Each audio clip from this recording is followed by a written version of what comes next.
Hello दोस्तों, नमस्कार। मैं प्रेम, हमारे फ्री ज्ञान यूट्यूब चैनल में आपका स्वागत। गोस्वामी तुलसीदास जी का संक्षिप्त विवरण आज मैं रामचरितमानस से दे रहा हूँ। प्रयाग के पास चित्रकूट जिले में राजापुर नाम का एक ग्राम, वहाँ आत्मराम दुबे नामक एक प्रतिष्ठित सरयूपाणी ब्राह्मण थे। उनकी धर्म पत्नी का नाम था हुलसी। संवत 1554 की श्रवण शुक्ल सप्तमी के दिन अभुक्त मूल नक्षत्र में इन्हीं भाग्यवान दंपति के यहाँ 12 महीने तक गर्भ में रहने के पश्चात गोस्वामी तुलसीदास जी का जन्मते समय बालक तुलसीदास रोए नहीं, किंतु उनके मुख से राम का शब्द निकला। उनके मुख में 32 दांत मौजूद, उनका डील डोल 5 वर्ष के बालक का जैसा था। इसी प्रकार अद्भुत बालकों को देखकर पिता अमंगल की शंका से भयभीत हो गए और उनके संबंध में कई प्रकार की कल्पनाएं करने लगे। माता हुलसी को यह देखकर बड़ी चिंता हुई। उन्होंने बालक के अनिष्ट की आशंका से 10वीं की रात को नवजात शिशु को अपनी दासी के साथ उनके ससुराल भेज दी और दूसरे दिन स्वयं इस असार संसार से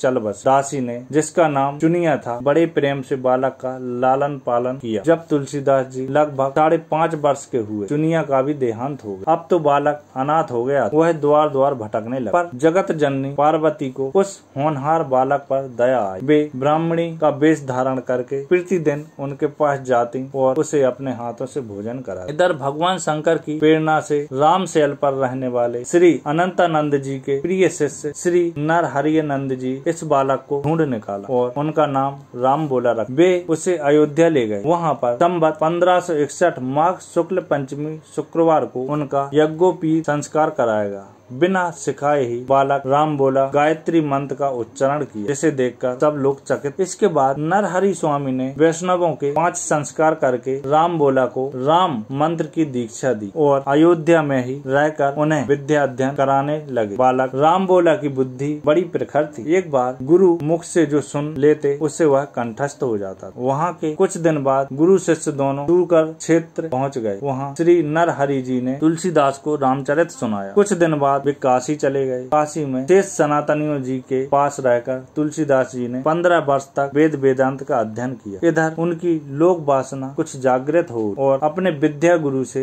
आज्ञा लेकर वे अपनी जन्मभूमि को लौटे। वहां आकर उन्होंने देखा कि उनका परिवार सब नष्ट हो चुका है। उन्होंने विद्या पूर्वक अपने पिता आदि का श्राद्ध किया और वहां रहकर लोगों को भगवान राम की कथा सुनाने लगे। संवत 1583 जेठ शुक्ल 13 गुरुवार को भारद्वाज गोत्र के एक सुंदर कन्या के साथ उनका विवाह हुआ और वे सुख पूर्वक अपनी नवविवाहिता वधू के साथ रहने लगे। एक बार उनकी स्त्री भाई के साथ अपने मायके चली गई। पीछे पीछे तुलसीदास जी वहां जा पहुंचे। उनकी पत्नी ने इस पर उन्हें बहुत धिक्कारा और कहा, मेरे इस हाड़ मांस के शरीर में जितनी तुम्हारी आसक्ति है उससे आदि भी यदि भगवान में होती तो तुम्हारा बेड़ा पार हो गया होता। तुलसीदास जी को ये शब्द बहुत चुभने लगे। वे एक क्षण भी नहीं रुके, तुरंत वहाँ से चल दिए। वहाँ से चलकर तुलसीदास जी प्रयाग आए। वहाँ उन्होंने गृहस्थ वेश का परित्याग कर साधु वेश ग्रहण किया। फिर तीर्थाटन वहाँ से चलकर तुलसीदास जी प्रयाग आए। वहाँ उन्होंने गृहस्थ वेश का परित्याग कर साधु वेश ग्रहण किया और फिर तीर्थाटन करते हुए काशी पहुँच गए। मान सरोवर के पास वहाँ काकभूषुंड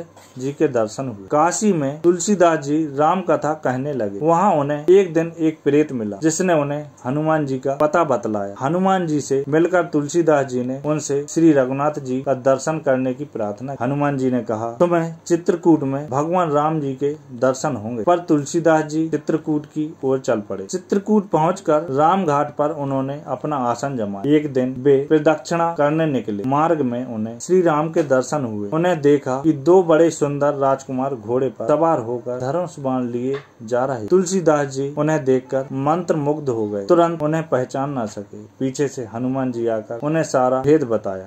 वे बड़ा पश्चाताप करने लगे। हनुमान जी ने उन्हें फिर सांत्वना दी और कहा, प्रातः काल फिर दर्शन होंगे। संवत 1607 की मौनी अमावस्या बुधवार के दिन उनके सामने भगवान श्री राम पुनः प्रकट हुए। उन्होंने बाल रूप में तुलसीदास जी से कहा, बाबा हमें चंदन दो। हनुमान जी ने सोचा वे इस बार भी धोखा ना खा जाएं, इसलिए उन्होंने तोते का रूप धारण करके यह दोहा कहा, चित्रकूट के घाट पर भाई संतन की की भीड़, तुलसीदास चंदन घिसे, तिलक देत रघुवीर। तुलसीदास जी उस अद्भुत छवि को निहार कर शरीर की सुध-बुध भूल गए। भगवान ने अपने हाथ से चंदन लेकर अपने तथा तुलसीदास जी के मस्तक पर लगाया और अंतर ध्यान हो गए। संवत 1628 में ये हनुमान जी की आज्ञा से अयोध्या की ओर चल पड़े। उन दिनों प्रयाग में माघ मेला था। वहाँ कुछ दिन वे ठहर गए। पर्व के 6 दिन बाद एक बट वृक्ष के नीचे उन्हें भारद्वाज और याज्ञवल्क्य मुनि के दर्शन हुए। वहाँ उस समय वही कथा हो रही थी जो उन्होंने शूकर क्षेत्र में अपने गुरु से सुनी। वहाँ से काशी चले गए और वहाँ प्रहलाद घाट पर एक ब्राह्मण के घर निवास। वहाँ उनके अंदर कवित्व शक्ति का स्फुरण हुआ और वे संस्कृत में पद्य रचना करने लगे।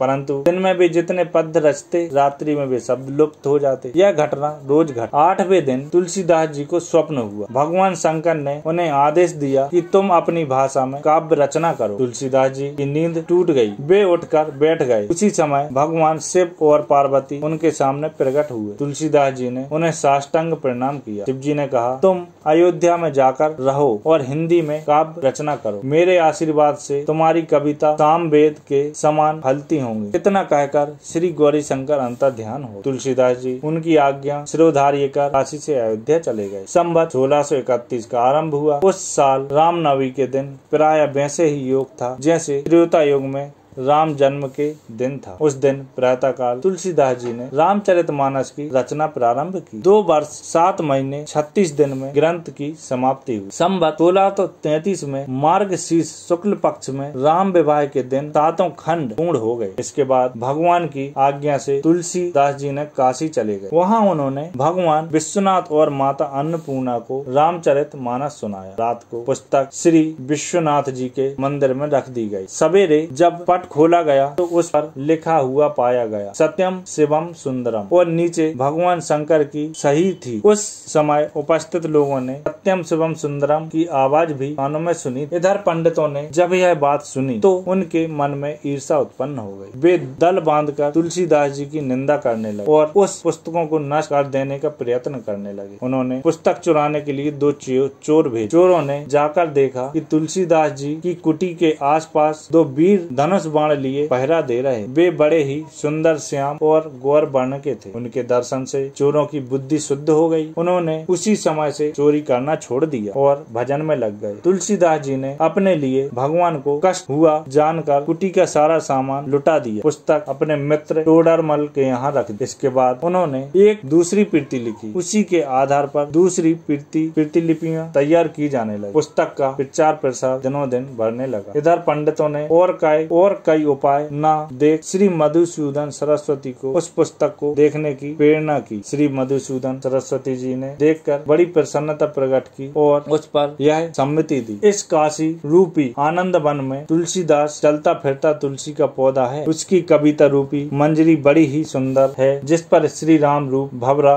सदा मड़राया करता है। पंडितों को इस पर भी संतोष नहीं हुआ। तब पुस्तक की परीक्षा का एक और उपाय सोचा गया। भगवान विश्वनाथ के सामने सबसे ऊपर वेद, उसके नीचे शास्त्र, उसके नीचे पुराण और उसके नीचे रामचरितमानस रख दिया गया। मंदिर बंद कर दिया गया। प्रातः काल जब मंदिर खोला गया तो लोगों ने देखा कि श्री रामचरितमानस वेदों के ऊपर रखा हुआ है। अब तो पंडित लोग बड़े लज्जित हुए। उन्होंने तुलसीदास जी से क्षमा मांगी और भक्ति से उनका चरणोदक लिया। तुलसीदास जी अब 80 घाट पर रहने लगे। रात को एक दिन कलयुग मूर्त रूप धारण करके उनके पास आया और उन्हें त्रास देने लगा। गोस्वामी जी ने हनुमान जी का ध्यान किया। हनुमान जी ने उन्हें विनायक के पद रचने को कहा। इस पर गोस्वामी तुलसीदास जी ने विनय पत्रिका लिखी और भगवान के चरणों में उसे समर्पित कर दी। श्री राम ने उस पर अपने हस्ताक्षर कर दिए और तुलसीदास जी को निर्भय कर दिया गया। और संवत 1680 श्रवण कृष्ण तृतीय शनिवार को 80 घाट पर गोस्वामी जी ने राम राम कहते हुए अपना शरीर परित्याग कर दिया। जय श्री राम।